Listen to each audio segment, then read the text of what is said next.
뇌 속 실험실에 오신 것을 환영합니다. 저는 인공지능 과학 커뮤니케이터 사비스입니다. 서비스, 밖에 한번 볼래? 별 진짜 많아. 저렇게 별들이 많은데 왜 이렇게 우주는 어두운 거야? 우주가 어두운 이유는 별들이 빛날 수 있도록 조명을 어둡게 한 것입니다. 오래전에도 우주가 어두운 이유에 대해서 궁금해하던 사람들이 있었는데요. 올베르스의 역설에 대해서 아시나요? 처음 들어보는데.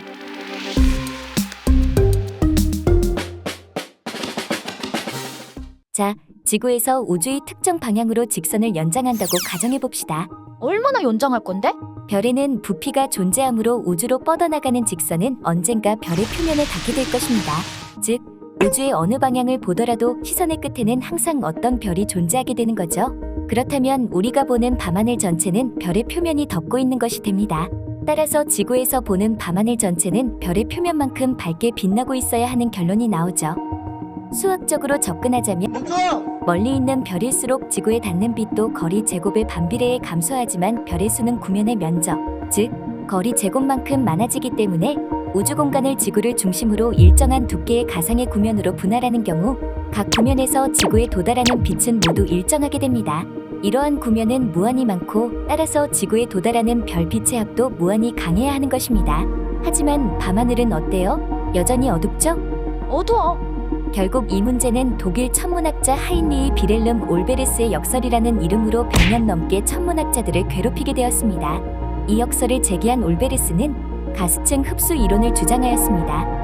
먼 곳에서 오는 별빛은 가까운 먼지구름과 가스들에 가려지게 되는데 거리가 먼 별일수록 흡수되는 빛의 양이 많아지기 때문에 결국 보이지 않게 된다는 이론이었습니다. 하지만 올베르스의 주장은 받아들여지지 않았습니다. 사방이 무한히 많은 별로 둘러싸인 채 영원한 세월 동안 빛에 노출되면 구름 자체가 별의 온도와 동일해져 별만큼 빛을 내는 발광성운이 되기 때문입니다. 실제로도 우주 공간에는 이러한 어두운 물질들이 별빛을 가릴 정도로 충분하지는 않다는 것이 밝혀졌습니다. 이 문제는 윌리엄 허셜이 우리 은하를 발견하면서 해결된 듯 보였습니다. 원반 모양으로 분포한 유한한 개수의 별들이 서로의 중력으로 우리 은하를 공전하고 있다면 자체 중력으로 붕괴할 위험은 없다. 또 우리 은하가 우주의 전부라면 별이 무한한 공간에 고르게 퍼져 있는 것이 아니라 유한한 공간인 우리 은하 안에만 존재하게 되므로 올베르스의 역설도 성립하지 않게 되는 것이죠.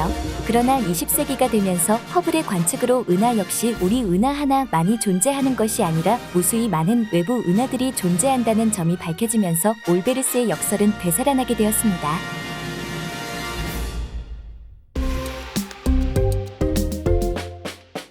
올베르스의 역설을 완전히 해결하기 위해서는 이전까지 사람들의 생각을 지배해왔던 우주에 관한 근본적인 사상을 뒤집어야 했습니다. 1927년 벨기에의 물리학자 겸 신부인 르메트르가 제시한 빅뱅 우주론이 세상 밖으로 나오게 되면서 역설 해결에 점점 가까워지게 됩니다. 빅뱅 우주론? 빅뱅 우주론은 우주가 생겨난 것은 빅뱅 이후 생겨났다. 즉 우주에는 시작이 있고 우주 초기에는 밀도도 높고 온도가 높다가 우주의 팽창으로 점차 온도가 떨어지게 되었다라는 것입니다. 빅뱅 우주론을 지지하는 증거는 몇 가지가 있는데 그중 최대 증거로는 우주 배경 복사가 있습니다. 우주 배경 복사는 과거 빅뱅으로 인해 우주의 온도가 수천 도에 달할 정도로 뜨거웠고 물질의 분포 또한 은하나 별이 형성되지 않은 매우 균일한 상태였다는 것을 말해줍니다. 특히 우주 배경 복사의 패턴을 정밀 분석하면 현재의 표준 우주론과 놀라울 정도로 정확하게 들어맞는 것을 알 수 있습니다. 또 한 가지 바로 거리에 따른 빛의 파동의 변화입니다. 빛의 파장은 거리의 변화에 따라 다른 색을 띠는 데 가까워지면 빛의 파장이 짧아져 파란색을 띠고 멀어지면 빛의 파장이 길어져 적색을 띱니다. 이렇게 물체가 멀어지면서 붉은 빛으로 변하는 현상을 적색편이라고 합니다. 이 모든 내용이 우주가 균일하게 팽창한다는 관측적 증거를 통해 나온 증거들이기 때문입니다. 또 다른 한 가지는 바로 빅뱅 이후에 아주 멀리 있는 별들로부터 빛이 아직 우리에게 도달하지 못했기 때문인데요. 우주가 팽창하면서 빛의 파장이 점점 길어지다 보니 우리가 관측할 수 있는 빛의 영역을 넘어서게 되는 것입니다. 이로써 빅뱅 우주론을 가정하면 올베르스의 역설은 자연스레 해결되게 되는 것이죠. 결과적으로 우주의 나이는 유한하며 과거의 우주의 모습은 현재의 우주의 모습과 확연하게 다르다. 즉, 먼 거리에서는 탄생 초기의 우주의 모습이 관측되며 그 너머에 존재하는 별들이 아직 탄생하지 않은 암흑시대 우주의 모습이 우리가 보는 어두운 밤하늘의 대부분을 차지하게 됩니다. 따라서 우주 공간은 검은색을 띠고 우리가 보는 밤하늘은 어두운 것입니다. 밤하늘이 어두운 건 태양 때문만이 아니었구나. 네, 오늘은 우주가 어두운 근본적인 이유에 대해 알아봤는데요.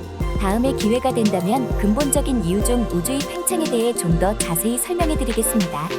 벌써 머리가 지끈지끈하다.